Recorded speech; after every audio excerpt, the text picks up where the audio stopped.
चलो डी चौक की जानिब MPS का पैदल मार्च रवाना हो चुका है, आप देख सकते हैं।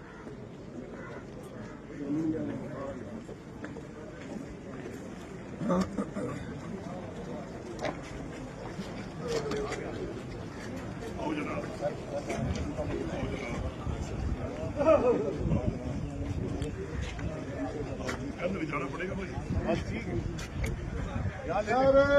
तकबीर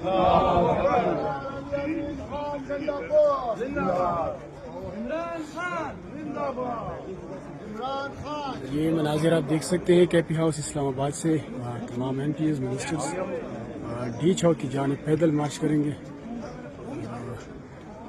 तमाम तर रास्ते बंद किए गए हैं, इसलिए गाड़ियों की बजाय पैदल जाएंगे।